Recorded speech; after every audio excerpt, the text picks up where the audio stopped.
हजरत अली को उन्होंने शहीद किया जो उनके साथी थे खवारिज। जंगे सिफ़ीन में हजरत मुआविया के कहने से अमर बिन आस रज़ी अल्लाह ताला अन्हु ने कुरान मजीद जो है नेज़े पर उठा लिया कि लड़ाई बंद करो, कुरान को हकम बना लो, जो कुरान फैसला कर दे वो हम भी कबूल करें, तुम भी करो। हजरत अली का ख्याल यह था रज़ी अल्लाह ताला अन्हु ये चाल है, और उन्होंने रोका अपने साथियों को। लेकिन अक्सर लोगों ने कहा कुरान आ गया बीच में, अब हम कैसे हथियार चलाएं। इसमें मेरा जहन जाता है एक हदीस की तरफ, बड़ी अहम हदीस है, और उसके रावी हजरत अली हैं।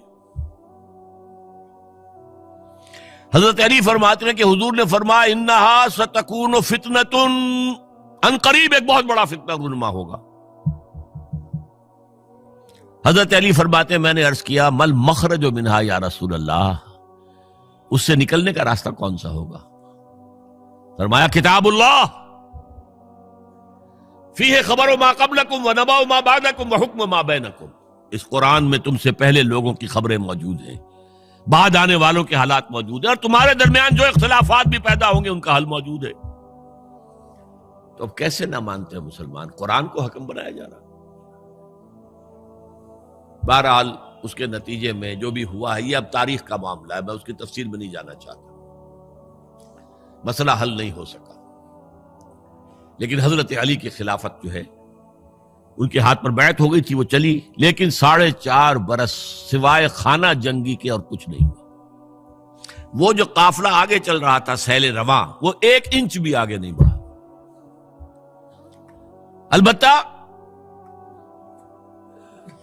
कैसर रूम ने जब देखा ये तो आपस में लड़ रहे हैं, अब मौका है मैं हमला करूं। चूंकि वहां करीब तरीन तो हजरत अमीर मुआविया बैठे हुए थे ना, शाम में, शाम से मुल्हिक था ना आगे कैसर। हजरत मुआविया ने खत लिखा, ओ रूमी कुत्ते,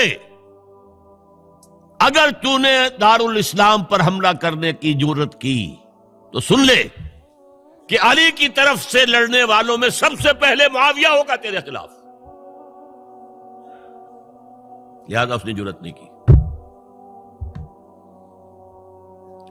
बहरहाल हजरत अली को शहीद करने वाले थे एक्सट्रीमिस्ट।